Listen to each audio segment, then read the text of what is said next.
Alright, welcome back to TransGuyReacts. I make videos about women's basketball, collegiate or professional, and today talking about the WNBA games for Friday, September 6th. And there's a lot of them, so buckle up. This is going to be a long one. Put it on double speed if you have to. So the first thing I want to talk about is transactions. So the Phoenix Mercury did release Celeste Taylor this morning, but then, of course, they signed her, and they had to sign her to a rest of the season contract because they'd already given her 3. So congratulations to Celeste. She definitely earned it. Her playing yesterday kind of sealed the deal, I think, for everyone on the Mercury, that she is incredibly valuable and a very rare, very, very rare rookie. But today's games were, man, it was crazy. There's 3 games today. No, sorry, 4 games today, but 3 of them were on at the same time. Diabolical, just ridiculous. But whatever, it is what it is. The first 3 games, the first game was actually important because it really mattered in terms of clinching a playoff spot in general. The other 2 games that were on at the same time were more about placement, so I didn't really pay attention to one of them. Oh, someone's ringing. I hear something outside. So, the first game was the Dallas Wings versus the Atlanta Dream. I paid attention to this game the most because it actually mattered, I think, more. Both of them are just outside the rankings, although the Wings, they can't lose this game. They really needed to win it, honestly, because they're, I think, number 11 in the standing, so it's a little bit more of a challenge for them. And also, for the Dream, Cheyenne Parker-Tyus is still out with, I think she has an ankle injury or something like that. In the first quarter, it was the Dallas Wings versus Natasha Howard. I'm sorry, Dallas Wings versus Natasha Howard. I'm distracted. There's something going on outside the door, and it's distracting me. Okay, anywho, back to this. So the Dallas Wings had a really strong start. Natasha Howard and Arike Agumbawale for the Wings were just given some solid points, playing really well. It was 24-16. In the second quarter, Dallas Wings were killing the Dream on the glass, and even towards the end of the quarter, they were hitting the boards. But the Dream were hitting the boards, but the Wings just kept keeping that lead up. Arike was doing Arike things as she does. She almost hit a buzzer beater as she does. It was 2 seconds left after she hit the shot, but it's girl, she's always hitting these buzzer beaters. Crazy. So that was 56-42 was the score after the second quarter. You go into the third quarter, Natasha Howard came down kind of weird, going for a ball against Ryan Howard, and she rolled her ankle and then she fell in this really awkward way, and it looked really scary. And I was like, ooh, we lost you in the beginning of the season already to injury. Don't want to lose you again. I think she's okay, but the way that it happened, it was kind of scary. But throughout that third quarter, the Wings were still up. Still in control of the game, and they were up. But the Dream did swing the momentum. The last 30 seconds of the game, they swung the momentum and cut the lead pretty significantly, and it was 75-69. Then we go into the fourth quarter, and wow, these refs, man, they called a foul on J.C. Sheldon when Alicia Gray ran into her, and while J.C. Sheldon still had the ball, and then they called it a foul on J.C. Sheldon. I was like, what? These refs, oh my God, I don't know. Anyway, but I love that it was super competitive game up to this fourth quarter. It was super tight. It was like, oh, this is getting stressful. Dallas went on a run halfway through the quarter, and then the Dream tie it at 85-85 with 3 minutes and 30 seconds left. I was like, what? Oh my God, this is getting crazy. At one point in the game, they were 16 points down. So the fact that they tied it with 3.5 minutes to go, wild. Then it starts getting really physical. People are falling on the ground. People are getting hit in the face. Scores going back and forth. It's feeling like a playoff game for sure. Tierra McCowan ends up fouling Ryan Howard with 19 seconds left. The score is 90-91. Ryan ends up making one of the 2 shots. It's 90-92. The Dallas Wings don't have any timeouts, so they scramble for the ball. Many people are all over the place, but there's no foul. Natasha Howard ends up getting the ball. She hits a 2. It's 92-92 with 2 seconds left. Then Tina Charles tries to hit a jumper, but it doesn't connect, and so then we're going to overtime. I was like, whoa, it was just a stressful, the last like 3 minutes were incredibly stressful, but it was fun. And this is the first overtime in, I don't know how many games. There haven't been any significant overtime games in a while, not since the beginning of the season. So really excited for that. We go into the overtime. The Dreams start off really strong. They're keeping a good lead, and then they basically win the game. So the last like 28 seconds of the game, the Dream just end up dribbling the ball out, and the Wings. And then it goes back to the Wings, and the Wings dribble the ball out for 6 seconds. So game's over. Fantastic game for the Dream. And I forgot what the score was actually for that game. 96-107. Okay. Woo, came down to the wire there. So let's look at the box score for the Dallas Wings. Satu Sabali had 18 points, 6 assists and 5 rebounds. Natasha Howard had 24 points, 8 rebounds. Tierra McCowan had 18 points, 11 rebounds for a double-double, but there's a lot of people in foul trouble. Like Satu had 5 fouls, Tierra had 5 fouls, a lot of people had 3. So Arike Gumbawale had 22 points, 8 assists, 6 rebounds, 3 steals, and 1 block. And that was it. That was the shooters for the game. It was Satu, Natasha, Tierra, and Arike. Now you go to Atlanta. Ryan Howard had 33 points. Girl, that's crazy. 6 assists, 1 steal. Naz Hillman had 18 points, 8 rebounds, 1 steal. Tina Charles had 20 points, 13 rebounds for a double-double, 2 blocks, 1 steal.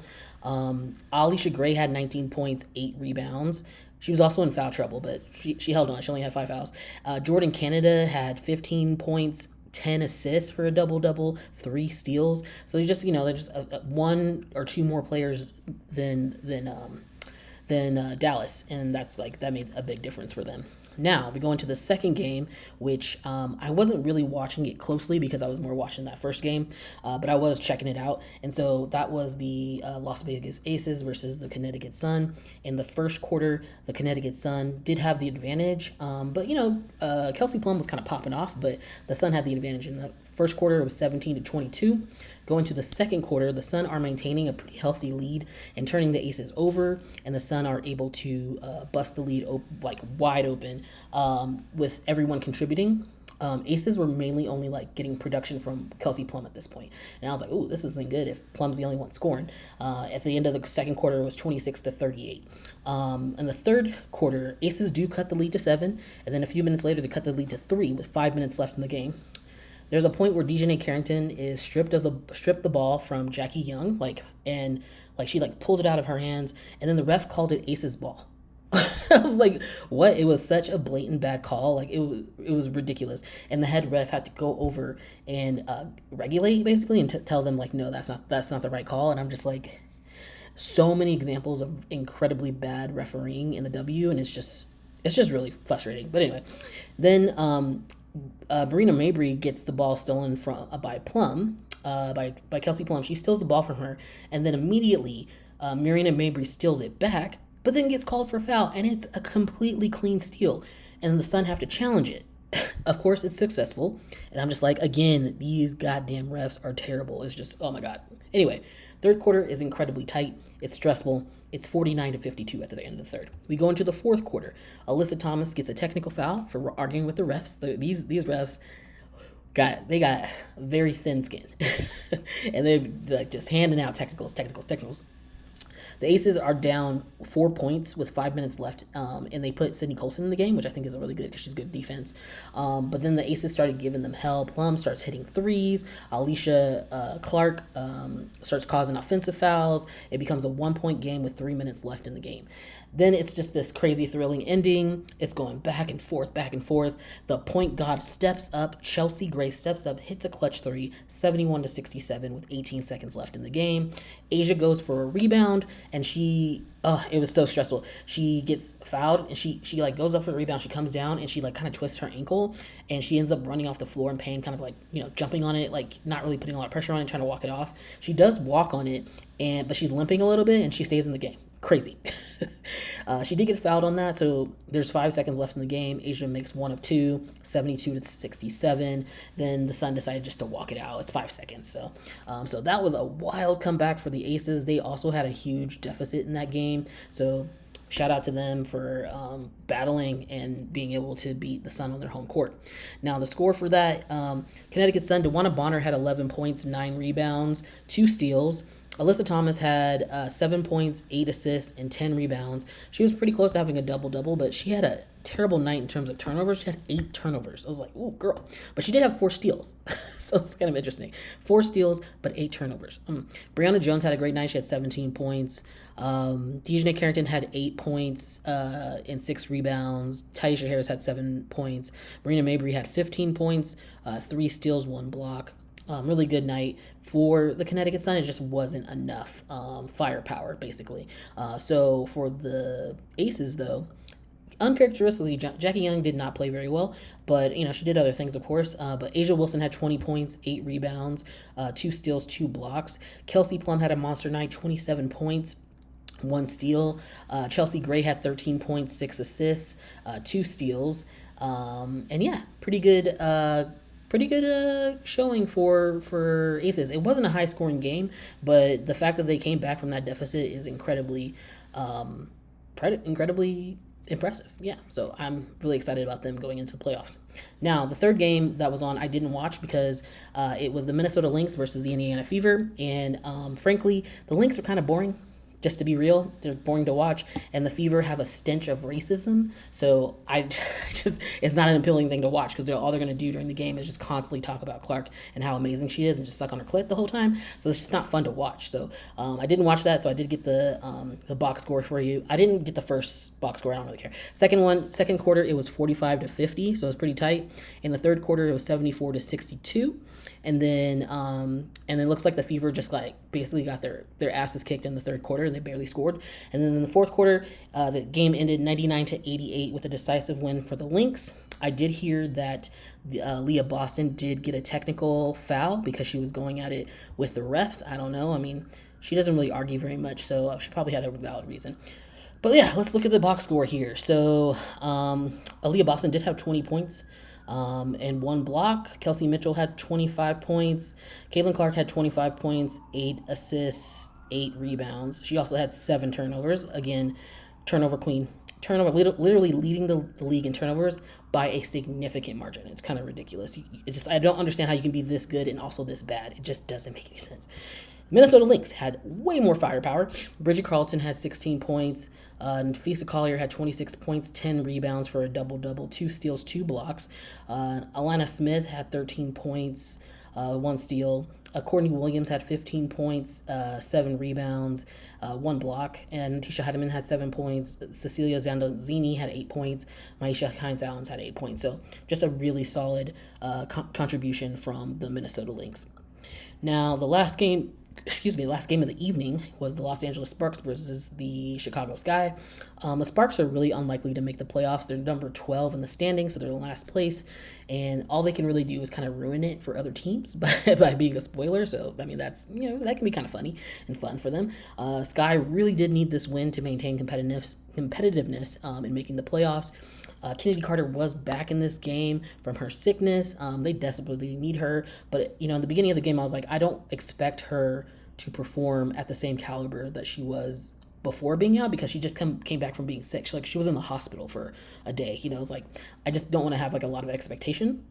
But boy, was I wrong. All right, so we go into the first quarter. Very strong start from both teams. But the Sparks are ahead in most of the quarter. But then the Sky come back at the end. It's 20-19. At the end of the second quarter, Rakia Jackson is just playing She is just playing out of her mind.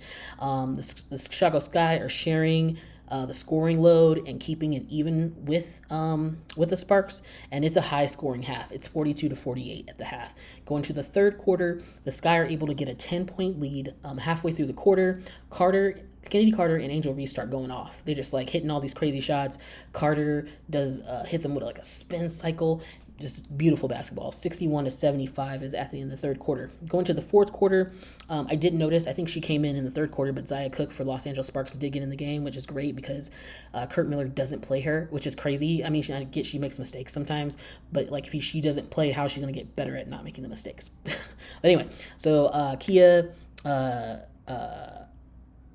Nurse, does end up pushing Reese in the back to like create space, and Reese does fall to the ground, and the refs go to review it because they want to make sure it wasn't more than just a common foul. It was just a common foul, but I was just like, oh, getting a little testy out there. Chennedy Carter is doing the most. She's like creating stuff out of nothing. She's getting double teamed and being able to still get an assist. She's making all these defensive plays, getting the ball turned over is just beautiful basketball. De'Arca Hamby and Rakia Jackson are the only Sparks players in double figures, at least at that point in the game. 4 minutes left in the game, and I was like, oh, it shows, because the score was 70-85 with 4 minutes left. Angel Reese hits a motherfucking three. She doesn't. She's not her game. She rarely hits threes, and they don't guard her because of that when she's at the 3-point line. So she was like, "I'm gonna hit it. I'm gonna shoot it," and she shot it and she got it. And it was 72-88 at that point. 3 minutes left in the game, and it's cute. They show her mom on the her mom's at the game, and she was so excited. She was like jumping up and down, high fiving people. It was cute. Chennedy Carter ends up leaving the game with 2 minutes left, and to a standing ovation because of her contributions. Like, whoo, I did not expect Chennedy Carter to return from such, sickness and be given the heat. Like, the heat that she brought in this game was crazy. Very impressive, very impressive. There's a point too. They show Angel Reese and Chennedy Carter like dancing on the bench. I love to see it. I love to see that kind of joy, especially black joy. It's great. The final for this game was 78-92. The Sky are able to snap their 7-game losing streak, and the Sparks are on a 3-game losing streak.